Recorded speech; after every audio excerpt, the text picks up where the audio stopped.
இருக்கு. ஏன் அறிவாளி பெண்கள் தவறானவர்களையே தேர்ந்தெடுக்கிறார்கள் படிச்சிருங்க. நல்லா இருக்குங்க. புள்ள பிள்ளைங்கள் கிட்ட இருக்கிற ஒரு பெரிய விஷயம் அன்புக்கு ஏங்கிருது. வயசுல ஒரு 5 வயசு பொம்பளை பிள்ளைய வச்சுக்கிட்டு கணவர் விட்டுட்டு போயிட்டாருன்றதுனால ஒரு ஆளை நம்பி 10 வருஷமா வாழ்ந்து 30 லட்சத்துக்கு மேல அந்த ஆள்கிட்ட பறி கொடுத்து இதுக்கு 37 வயசு, அந்த ஆளுக்கு 40 வயசுல அவன் விட்டுட்டு போய் வேற கல்யாணம் பண்ணிக்கிறேங்கிறான். இந்த பொண்ணு என்கிட்ட பஞ்சாயத்துக்கு வருது. மேடம் 10 வருஷமா என் வாழ்க்கைய தின்னுபுட்டு 30 லட்சத்தையும் சாப்பிட்டுட்டு 15 வயசு பிள்ளையோட நான் 40 வயசு நெருங்க நிக்கிறேன், அவன் போறான் மேடம். போட்டோம். நான் சே தேங்க்ஸ் டு காட், ரொம்ப நல்லது, தப்பிச்சிட்டேன். இல்ல மேடம் எப்படியாவது சேர்த்து வைங்க. 27 வயசுல ஒரு வேலைக்கு போகாம உன் சம்பாத்தியத்தை சாப்பிட்டுட்டு உட்கார்ந்து இருந்தானே, அவனை ஏன் தேர்ந்தெடுத்தன்னு கேட்டும் போது அந்த பொண்ணு ஒரு வார்த்தை சொல்லிச்சு. நான் ஏன் இந்த வார்த்தை சொல்றேன் தெரியுமா? நீங்க அந்த மாதிரி ஸ்கீக்கில் கூடாது என்பதற்கு. இல்ல மேடம், யாருமே என்கிட்ட எதுவுமே கேட்கல மேடம், அவன் தான் மேடம் கேட்டான். என்ன கேட்டான்? சாப்பிட்டியான்னு கேட்டான். இந்த சாப்பிட்டியான்னு கேட்டதுக்காக 10 வருஷமா 30 லட்சம் ரூபாய் உன் இளமையும் கொடுத்த ஒரு சின்ன வார்த்தைக்கு நீ எவ்வளவு நல்ல பிள்ளை தெரியுமா?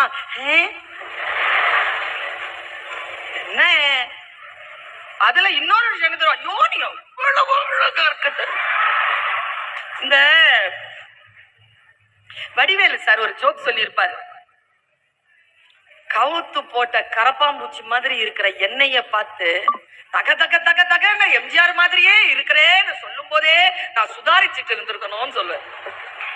அது சாதாரணமான டைலாக், அது சாதாரணமான டைலாக் இல்ல. அது நீ ரொம்ப அழகா இருக்கேன்னு எவனாவது சொன்னான்னு வச்சுக்க, நீ ஒன்னும் சொல்ல தேங்க்யூ சோ மச் சொல்லிட்டு கடந்து போயிரு.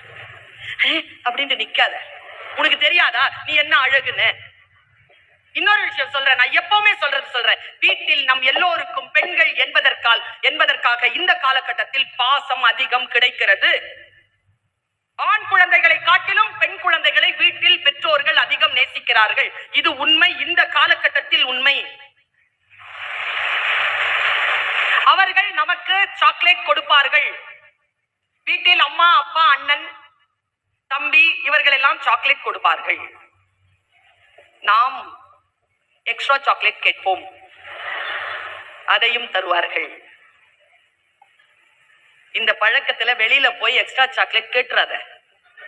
ஏன் தெரியுமா? உனக்கு எவனாவது எக்ஸ்ட்ரா சாக்லேட் கொடுக்கறானா அவனுக்கு எக்ஸ்ட்ராவாக உன் மீது ஏதேனும் தப்பாக எண்ணம் இல்லாமல் அந்த எக்ஸ்ட்ரா சாக்லேட்டை அவன் உனக்கு தரமாட்டான். இத மட்டும் புரிஞ்சுக்கோ. உன்னை வெளியில கூட்டிக்கொண்டோம்ல, படிக்க வச்சிருக்கோம்ல, நீ துக்கம் இல்லாமல் கஷ்டம் இல்லாமல் துன்பம் இல்லாமல் வாழ்க்கையில் ஜெயிக்க வேண்டும் இல்ல, அதற்காகத்தான் இந்த மேடையை நான் பயன்படுத்திக் கொண்டிருக்கேன். ஒருத்தர் ஒரு காட்டுல நடந்து போய்கிட்டே இருக்கான். நாம தான் காட்டுல நடந்து போயிட்டே இருக்கான். தூரமா ஒரு பெரிய கரையான் புத்து பாக்குது.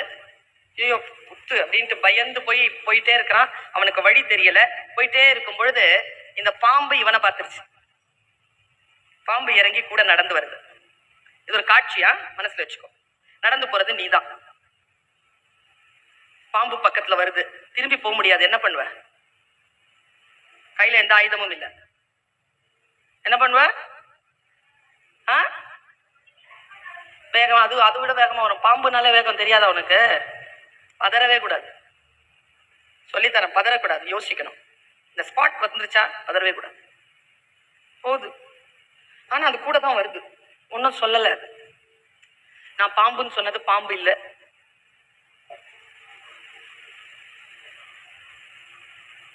யாருன்னு புரியுதா உங்களுக்கு?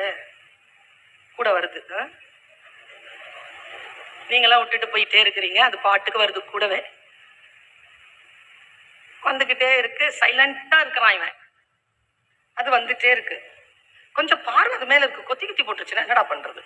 ஆனா அது அப்படியே நடந்தது. இவனும் நடந்து போய்கிட்டே இருக்கு. இவன் ஒரு பாறையில ஏறினா பாரு, ஏறி அந்த பக்கம் போறான் பாரு, கரெக்டா குதிகாதுல கொத்திருச்சு. எங்க சின்ன பிள்ளைகளுக்கு அது தெரியாது நான் என்ன சொல்றேன்னு, பெரியவங்களுக்கு தெரியும். கூட வர்றவங்க கொத்துப்படாம நம்ம வாழ்க்கைய பாறையில ஏறவே முடியாது. துரோகம் பண்ணியிருப்பாங்க. இப்ப புரிஞ்சிருச்சா? இப்போ நான் சொல்றேன் பிள்ளைகளே, இதுதான் டேக் அவே மெசேஜ். இப்போ அந்த ஆள் இருக்கான்ல, கொத்துப்பட்டு இருக்கான்ல, நம்ம எல்லாம் கொத்துப்பட்டு இருக்கோம்ல, நமக்கு ரெண்டே வாய்ப்பு தான். there is no option than these two. ஒன்று, பாம்பை தேடி போலாம். பாம்பே பாம்பே, நீ ஏன் என்னை கொத்தினாய்?